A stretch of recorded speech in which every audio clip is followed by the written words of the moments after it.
the Honest to God series with Aingeal Rose and Ahonu. You are all very, very welcome. I am Ahonu, and with me is my lovely Aingeal Rose. People are demanding answers. Basically exposing the truth. For us to explore in more detail today. This is the time period of truth being exposed, of all the unhealed stuff coming out. So make sure you tune in. You can subscribe on iTunes, Stitcher Radio, and on our website at worldofempowerment.com. Don't miss an episode. Hit the subscribe button now.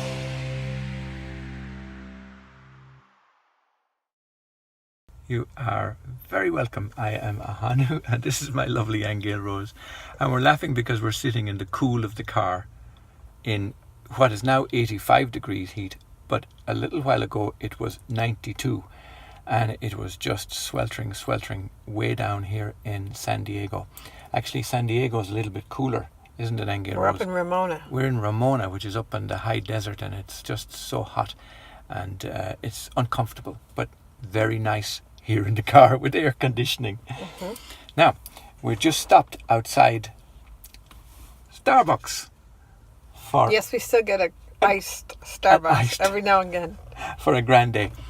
And the reason is because we want to have a little discussion, maybe just 2 to 3 minutes, of what it is that we're doing. And we've just published a new book called End Procrastination Forever. And the reason we even entered into it is because a lot of clients of ours, in their readings and in their discussions with Aingeal Rose, have said, oh, I'm getting old and I don't know what I'm here to do, or I think I'm not achieving my life's purpose, or I'm messing around and the days are passing by and I'm not doing what I want to do, and there's all these different reasons that we find that people are not achieving what they came here to do. Isn't that right, Aingeal Rose? Right. Yeah, there are reasons why people don't accomplish. But, I do think a lot of it has to do with a lack of passion, really. Lack of passion, yeah, that's interesting. Okay, because when people ask what their purpose is or what they're here to do, it's because they don't have a sense of a passion. Yeah. And so, when people are passionate about something, they do it.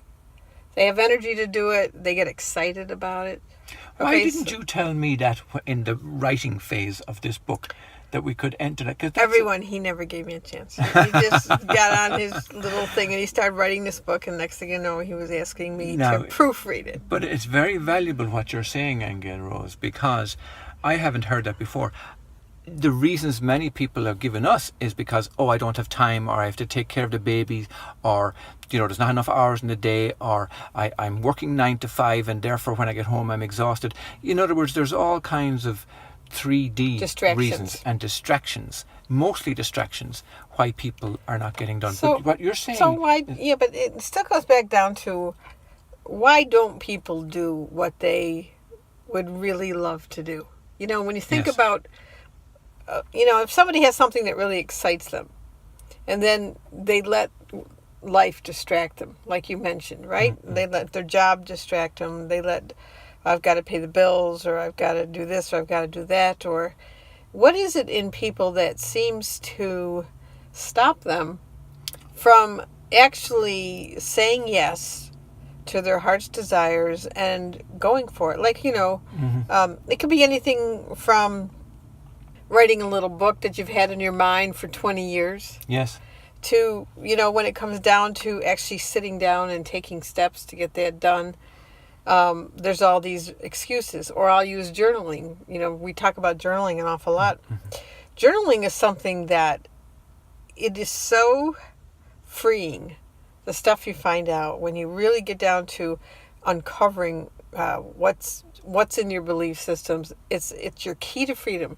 Yes. And we know ourselves because we created the course. Yes. We know ourselves, though, that to sit down and journal, there's this huge ego resistance to it. Isn't it true? It's because the ego doesn't want to be found out, or doesn't want to be tricked into something.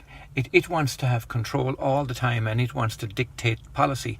Well, it's a comfort zone. The ego's after comfort zones. And if you are going to go into journaling about what's stopping you, the ego will find reasons to stop you, uncovering what's stopping you. There's no doubt about it. It will. You're absolutely But I right. think that's true with anything, though.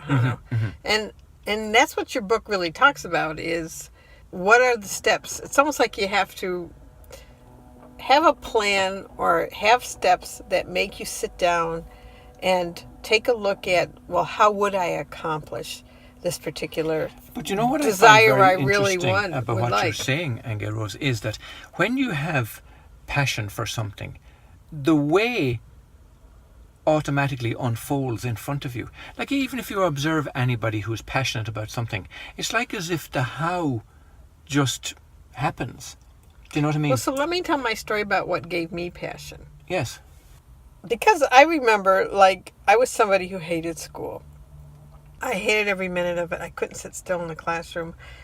And it took me a long time after I got out of school, and it was only because of my spiritual path that I got interested in learning again. Learning for the sake of learning. Okay, but then that became something so interesting to me, consciousness and how the mind works and manifesting, that I was passionate about it, so passionate about it that I took any kind of course I could on Right. manifesting, and it was a desire from deep inside of me that was the key, one of the keys to spiritual awakening or spiritual freedom. And then the first time I was ever asked to teach a course by this lady, it was tarot. She asked me, would I teach a tarot class? I had never taught before. My mind was in overwhelm. I thought, well, I don't know. Yes, my inner self wanted to be a teacher, had wanted to be a teacher, and then the opportunity came where somebody asked me to teach. And I went right into this foggy, confused overwhelm. The ego was blocking Yeah, it. because I didn't know how. Right. But what happened was I said to myself, okay, what do I want people to come away with at the end of the course? So I had to that's start there. A key phrase, though, Yeah. and that's what comes out in the book also, is always look for what the final outcome is for yourself or for your clients or for the world, really, is what do you want people or yourself to come away with? And when you identify what that is, Yeah. then you can step your way back. Yeah, I had to look at the goal first. Yes. And then it was easy because I backtracked and said, okay, what do I have to tell somebody about the tarot in order for them to get to that conclusion? Right. And so then as I backtracked and thought, okay, well, they have to know, I just made a list first. I didn't really put them in order, but I just said, well, they have to know this and they have to know that. And they have to know, they have to have spreads and they have to have an explanation of the seasons and they have to have, and after I made a list of everything they had to know to get to my goal, then I arranged it in order. Yes. Then I said, okay, what's first? And that's how I started to be a teacher. And then creating workshops and creating books and all that was fun. It became fun. Yes.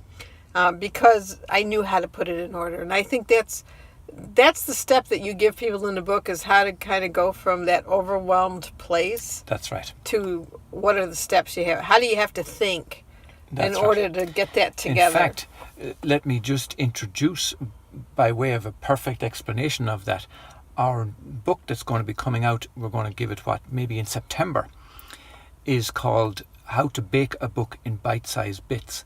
And that name really explains it all, because it's like when you go to bake something in the oven, you're going to follow a recipe, right? And usually you'll have a picture also of what the recipe is going to look like when you've Or even baked. the steps along the way. Yeah, but that's what the recipe is. The recipe is do this, do this, do that, and mix this with that, and then put it in the oven at 375 degrees, whatever it is, for 45 minutes, and then take it out, and boom, you have your finished product, and you know what it's going to look like before you begin.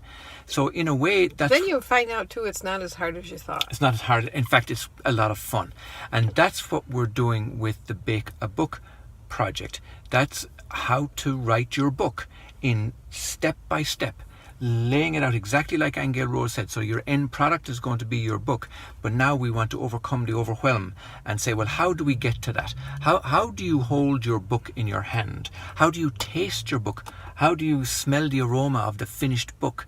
And that way you backtrack and say, okay, well, you've got to do this, you've got to do that, you've got to mix these ingredients together, and you've got to have the temperature right and so on. And that's our book that's coming out in September, How to Bake a Book in Bite-Sized Bits. And that is one beautiful key to overcoming procrastination. And in a way, as Aingeal Rose says, in this particular book, we outline how you would do that with numerous examples. Well, really, because it's the same formula. Same formula. No matter what you do. Okay, in other words, but I think the first thing is to get in touch with your heart's desire. You know, what would you really like to accomplish in this world before you leave? And, you know, some books talk about, well, visualize yourself at the moment of your death, and how do you feel about your life, and are you looking back? Do you have any regrets? And this is kind of the approach. We don't have that exercise in the book, but it's kind of a nice reflection, because it does make you look and say, well, holy cow. Well, it focuses the mind. I still want to get this done and wouldn't I love to leave blank in this world? Wouldn't I love to contribute XYZ to this world? And so, like, you have to do it in steps, because steps are easy and they make it not so overwhelming. There's an order to it. There's a progression to it. And I know, just I have to say this, Ahonu, because my latest project, everybody, is to play around with cooking and food and making different recipes. And you would laugh at me, because I do sit there on the couch, don't I, Ahonu? And I go through all of my recipes, and I sit there and I have to think about it first. Yes. I can't just go in the kitchen and pull it out. I got to look at it, and I got to get in the mood. I got to get ready. But also you're envisioning what it's going to look like. Yeah, and what it's going to taste like. Yeah. So by the time I get up, I mean, I set it up in my mind beforehand, like, oh my God, this is going to be a project. But actually, once I get in there in the kitchen and I start baking and I pull out all my ingredients, and I find that, you know, I deliberately pick simple recipes, by the way, so that I'm not sitting there for hours. And you know, within like an hour, I've got a meal, or I've got something I've baked, and I sit down and I'm so proud of myself that I actually got up and did that, because as you know, I'm so proud of you too. You should see her, folks, in the kitchen. I swear, swirl of dust clouds of flour and absolute divine aromas coming from the kitchen. I told him no, get used to it though. But the thing is that, you know, when you have a busy day like we do, where we're publishing books and we're getting out online courses, like you say, and we're getting ready and doing all these other things, that to take time during the day to go even in the kitchen and make something nice has always been a bit overwhelming for me. But since I've been doing it, I thought, more and more I'm saying, just get up and do it. And even though cooking is not one of my favorite things, to be honest with you, it's growing as a passion for you. No, you're hoping it's growing. I'm hoping it's growing. I'm enjoying the recipes. Okay, the keto, we're doing keto. I'm enjoying those particular things because we feel better on them. But my real passion is getting out my books, getting out the information from source on the records. But we're just saying to somebody, you know, people often say to us, how do you both get so much done?